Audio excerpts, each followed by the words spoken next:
Good morning everyone. आज हम कक्षा 12 की जीव विज्ञान में प्रथम यूनिट का अंतिम टॉपिक लेसन 3 का भ्रूण कोश में परिवर्तन के बारे में जानेंगे। थोड़ा सा पिछले वीडियो में एक टॉपिक रह गया था, यानी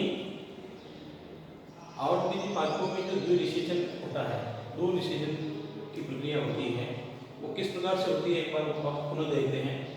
प्रथम निषेचन अन्य कोशिका और प्रथम नर युग्मक के मिलने से द्विगुणित युग्मनज का निर्माण होता है, तथा द्वितीय निषेचन में जो केंद्रक में ध्रुवीय केंद्र पाए जाते हैं अंड कोशिका में, जो द्विगुणित संरचना है जिसमें द्वितीय नर युग्मक संयोजित होकर त्रिगुणित संरचना यानी त्रिगुणित संरचना प्राथमिक भ्रूण कोश बनाता है।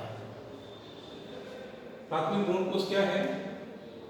प्राथमिक भ्रूण कोश वह कोशिकीय संरचना है जो बढ़ते हुए युग्मनज यानी युग्मनज का आगे जब परिवर्तन होता है तो वह भ्रूण कोश में भ्रूण को यानी एम्ब्रियो में बदलता है, भ्रूण में बदल जाता है, और इस बढ़ते हुए भ्रूण को पोषण प्रदान करने के लिए ये द्वितीय निषेचन द्वारा प्राथमिक भ्रूण कोश का निर्माण होता है।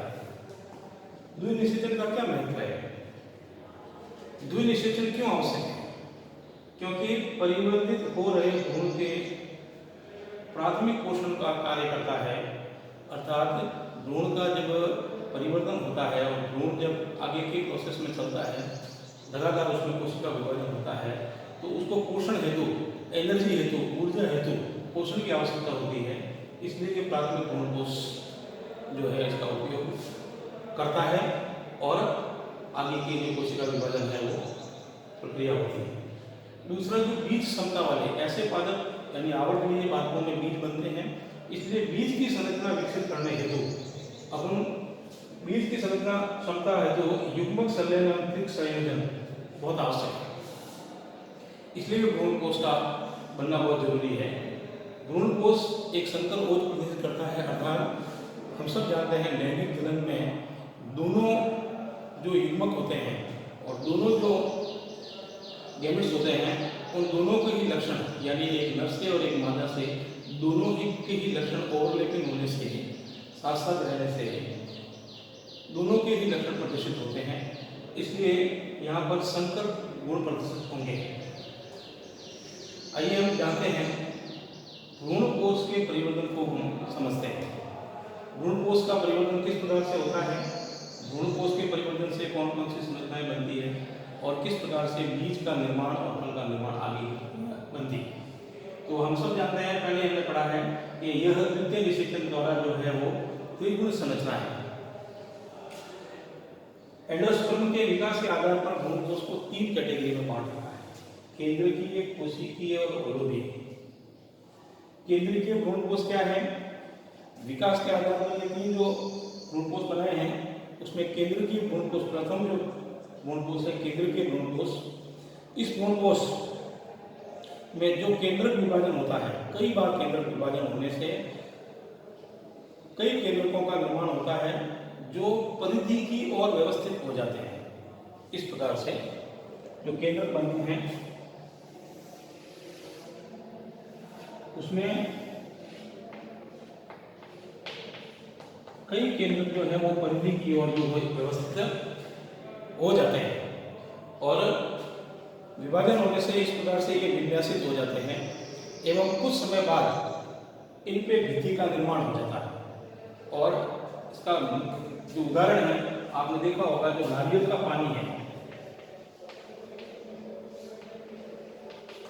जो अपन पीते हैं वो एक केंद्रकीय भ्रूण कोश का उदाहरण है।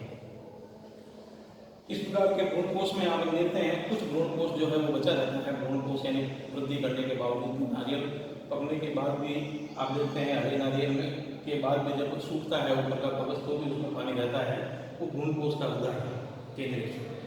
दूसरा है कोशिकीय, कोशिकीय भ्रूण कोश। इस प्रकार के भ्रूण कोश में प्राथमिक और आंतरिक झिल्ली का निर्माण हो जाता है, जिससे चुस्कान विकसित होते हैं और इस सूचकांक से अन्य पादपों के द्वारा पोषण प्रदान करता है, उदाहरण के लिए गेमोपेट्री। तीसरा है ओरोवियल प्रकार का भ्रूणकोश। यह भ्रूणकोश केंद्रीय एवं कोशिकीय भ्रूणकोश का मिश्रित रूप है, जिससे प्राथमिक और आंतरिक भित्ति का निर्माण होता है। भ्रूणकोश के प्रथम विभाजन के बाद दो प्रकार की भित्ति बनती है, एक बड़ी एवं एक छोटी। निभागीय और वाला जो केंद्रक होता है वो विभाजित होता है, तथा अन्य की ओर वाला जो केंद्रक है उसमें केंद्रक विभाजन के साथ साथ भित्ति का निर्माण हो जाता है, जिसे इस प्रकार का ओलिवियल भ्रूणकोश कहते हैं। भ्रूणकोश का कार्य हमने पढ़ रखा है कि बढ़ते हुए भ्रूण युग्मज के द्वारा जो भ्रूण का निर्माण होता है और भ्रूण के परिवर्तन हेतु प्राथमिक पोषण यानी प्राथमिक पोषण का कार्य एवं बीज अंकुरण के समय भ्रूणकोश को जब नवोद्भिद अंकुरित होता है को भोजन प्रदान करने का कार्य करता है। तो आज के टॉपिक में हमने निषेचन का महत्व और भ्रूण का विकास किस प्रकार से होता है, अब हम इसको चित्र के माध्यम से, ग्राफ के माध्यम से यानी चित्रों के माध्यम से हम देखेंगे कि भ्रूणकोश का परिवर्तन किस प्रकार से होता है। इसके बाद निभागीय बीजांड द्वार वाला भाग एवं रेफी, इनमें कोई परिवर्तन नहीं होता है और ये समय के साथ जड़ जाते हैं।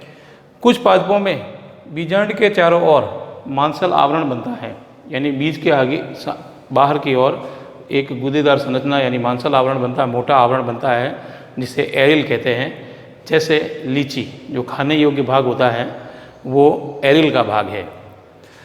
इसी प्रकार से भ्रूणपोष की उपस्थिति के आधार पर भ्रूणपोष को दो भागों में बांटा गया है। दो प्रकार के भ्रूणपोष होते हैं। एक तो अभ्रूणपोषी। अभ्रूणपोषी का अर्थ है पूरे संपूर्ण बीज के निर्माण के समय यदि संपूर्ण भ्रूणपोष का उपयोग कर लिया जाता है, अर्थात भ्रूणपोष बचता नहीं है, अर्थात भ्रूण परिवर्तन के समय संपूर्ण भ्रूणपोष का उपयोग होना, जिससे परिपक्व बीज बनते हैं, यानी संपूर्ण बीज यानी सत्य बीज बनते हैं, तो उसे हम अभ्रूणपोषी बीज कहते हैं। उदाहरण के लिए मटर, मूंगफली, चना। भ्रूणपोषी का अर्थ है कि संपूर्ण बीज के निर्माण के समय कुछ भ्रूणपोष का भाग रह जाता है, बच जाता है, इसलिए इसे भ्रूणपोषी बीज कहते हैं। उदाहरण के लिए मक्का एवं बाजरा। फल का विकास। निषेचन के बाद अंडाशय फल में बदल जाता है, अर्थात अंडाशय वाला भाग है वो फल में बदल जाएगा। अंडाशय में वृद्धि हार्मोन पाए जाते हैं जो फल की भित्ति का निर्माण करते हैं। फल के ऊपर जो छिलका होता है वो फल भित्ति का निर्माण होता है, जिसे सत्य फल कहते हैं, ओरिजिनल फल है। कुछ पादपों में फल जो है वो बनता तो है, लेकिन अंडाशय के अतिरिक्त अन्य पादप का कोई भाग, पुष्प का कोई अन्य भाग है, उससे फल का निर्माण कभी कभी हो जाता है। जैसे बाह्य दलपुंज है, दलपुंज है, ये भी फल में बदल जाते हैं। इन्हें आभासी फल कहा जाता है। एवं एक अनिषेक फल और अनिषेक फलन। अनिषेक फल का अर्थ है अंडाशय का फल में निर्माण तो होता है, बदलना तो होता है, अर्थात अंडाशय फल में तो बदलता है, लेकिन निषेचन की क्रिया नहीं हो पाती, अर्थात बिना निषेचन के ही यदि अंडाशय फल में बदलता है तो वह क्रिया अनिषेक फलन कहलाती है और ऐसे फल को अनिषेक फल कहते हैं। उदाहरण के लिए केला, अंगूर, पपीता। इस पाठ का अंतिम टॉपिक है जिसको अपन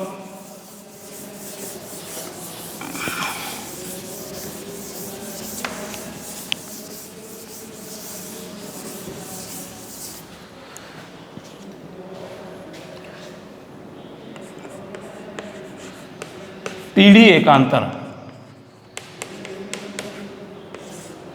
पीढ़ी एकांतर का अर्थ है कि आवर्तबीजी पादपों के पूरे जीवन काल में दो महत्वपूर्ण संरचनाएं बनती है, दो महत्वपूर्ण क्रियाएं होती है, जिसके दौरान दो प्रकार के संरचनाओं का निर्माण होता है। एक तो अवस्थाएं आती है बीजाणु उद्भिद,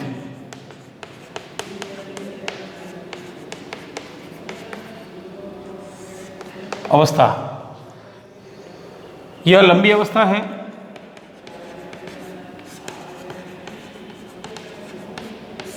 जिससे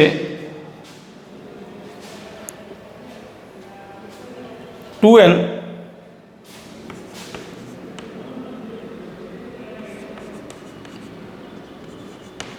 संरचना अर्थात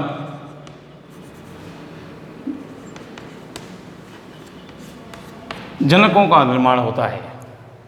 एवं दूसरी है युग्मकोद्भिद संरचना।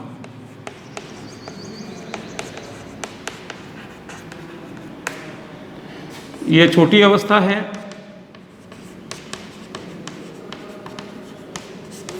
जिससे अगुणित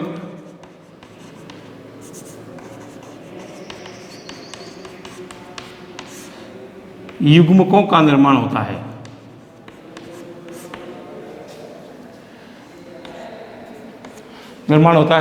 हमने देखा लघु बीजाणु एवं गुरु बीजाणु, जिनमें निषेचन के दौरान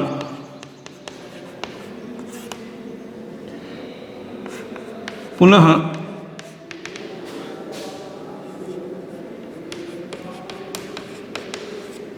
बीजाणु भेद संरचना बनती है। अर्थात दोनों ही जो संरचनाएं हैं, दोनों ही जो अवस्थाएं हैं, वो एक दूसरे के एकांतर क्रम में होती है। बीजाणु उद्भिद के बाद युग्मकोद्भिद अवस्था और युग्मकोद्भिद के बाद पुनः बीजाणु उद्भिद अवस्थाएं एक दूसरे के एकांतर क्रम में बनती रहती हैं। इसलिए हम इस पूरी संरचना को पीढ़ी एकांतर कहते हैं। अब ये टॉपिक हमारा पूरा हो गया है और इसी के साथ हमारी इस यूनिट का ये तीसरा लेसन भी पूरा हो गया है। आगे के लेसन में हम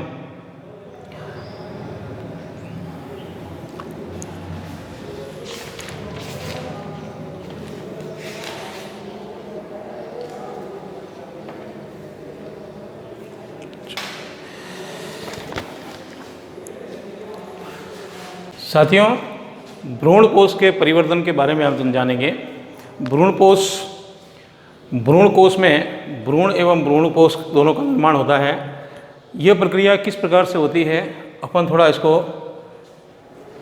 इस माध्यम से, चित्र के माध्यम से समझेंगे। निषेचन की क्रिया जब होती है, नर युग्मक परागकणों, लघु बीजाणु एवं गुरु बीजाणु के बीच में निषेचन द्वारा सर्वप्रथम 2n द्विगुणित संरचना युग्मनज का निर्माण होता है। जो प्रथम द्विगुणित कोशिका है, इन युग्मनज कोशिकाओं में प्रथम अनुप्रस्थ विभाजन होने से, चित्र के माध्यम से भी बाद में समझेंगे, प्रथम अनुप्रस्थ विभाजन होने से दो प्रकार की कोशिकाओं का निर्माण होता है। एक शीर्षस्थ जो निभागीय सिरे की ओर होती है, दूसरा आधारीय जो बीजांड द्वार की ओर होती है, जिस ओर से पराग नलिका प्रवेश करती है। सबसे पहले शीर्षस्थ कोशिका में किस प्रकार से आगे परिवर्तन होता है। इस शीर्षस्थ जो निभागीय ओर की ओर कोशिकाएं हैं, उनमें अनुदैर्घ्य विभाजन होने से दो शीर्ष कोशिकाओं का निर्माण होता है और इन शीर्ष कोशिकाओं में पुनः एक बार लंबवत विभाजन होने से 4 चतुर्थांश बनते हैं, अर्थात 4 कोशिकाओं का निर्माण होता है। इन प्रत्येक चतुर्थांश में अनुप्रस्थ विभाजन पुनः एक बार होता है और अनुप्रस्थ विभाजन होने से अष्टांग यानी 4 कोशिकाओं में पुनः समसूत्री विभाजन होने से 8 कोशिकाओं का निर्माण होता है और इन कोशिकाओं में पुनः परिणत विभाजन होते रहते हैं, लगातार विभाजन होते रहते हैं, जिससे आगे चलकर 2 प्रकार की अलग अलग यानी स्पष्ट परतों का निर्माण होता है, लेयर बनती है। एक बाह्य परत और एक आंतरिक परत। बाह्य परत को हम डर्मेटोजन कहते हैं, जो आगे चलकर भ्रूण की बाह्य त्वचा का निर्माण करती है। आंतरिक परत हाइपोकोटाइल जो भ्रूण की आंतरिक संरचनाओं के लिए कोशिकाओं का निर्माण करती है। इसी प्रकार से युग्मनज की जो आधारीय कोशिका है, अर्थात जो बीजांड द्वार की ओर जो कोशिका होती है, उसमें लगातार अनुप्रस्थ विभाजन होने से, समसूत्री विभाजन होने से 10 कोशिकीय निलंबक का निर्माण होता है। इस निलंबक में ये निलंबक जो है इसकी जो अंतिम कोशिकाएं हैं वो फूलकर गुंबद के आकार की यानी गोलाकार हो जाएंगी और चतुर्थांश कोशिकाएं बनाती है आगे चलकर, जो खाद्य पदार्थों का अवशोषण करके एक प्रकार के चूषकांग यानी शक्कर का निर्माण करती हैं, जो बढ़ते हुए भ्रूण को पोषण प्रदान करने के लिए चूषकांग का निर्माण करती है। इसके बाद हम देखेंगे कि इन सभी के विभाजन होने के बाद जो संरचनाएं बनती हैं वो किस किस रूप में परिवर्तन होता है, कौन सी संरचना किस रूप में बदलती है। तो बीज का परिवर्तन किस प्रकार से बनता है, बीज का निर्माण किस प्रकार से होता है। तो भ्रूण कोश में भ्रूण कोश एवं भ्रूण का निर्माण होता है। भ्रूण कोश जो है एम्ब्रियो सेक जिसको कहते हैं, इसके अंदर एंडोस्पर्म और भ्रूण का निर्माण होता है। अंडाशय, जो अंडाशय वाला भाग है पूरा का पूरा, वो फल में बदल जाएगा। फल में बदलकर पूरा जो हम फल खाने योग्य जो भाग है वो अंडाशय का ही भाग है। इसी प्रकार फल में जो पाए जाने वाले जो बीज हैं वो बीजांड जो होते हैं वो ही बीज में परिवर्तित हो जाकर बदल जाते हैं या परिवर्तित हो जाते हैं। बीजांड में बनने वाली दो जो आवरण हैं, दो जो संरचनाएं बनती है, वो बाह्य आवरण जो है वो बीज की बाह्य त्वचा अर्थात बीज चोल का निर्माण करती है, जो सुरक्षा के साथ साथ उसको लंबे समय तक जीवित रखने का कार्य करती है। अंतः आवरण, अंदर वाला जो लेयर है वो टैगमन कहलाता है। बीजांड व्रंत जो है वो किस में बदल जाएगा, बीज व्रंत में। बीज व्रंत का मतलब जिससे बीज जुड़ा हुआ रहता है, आपने सेव में देखा होगा बीज में जुड़े रहते हैं, तो बीज व्रंत में बदल जाते हैं। इसी प्रकार से अन्य संरचनाएं भी किस प्रकार से बदलती है हम देखेंगे।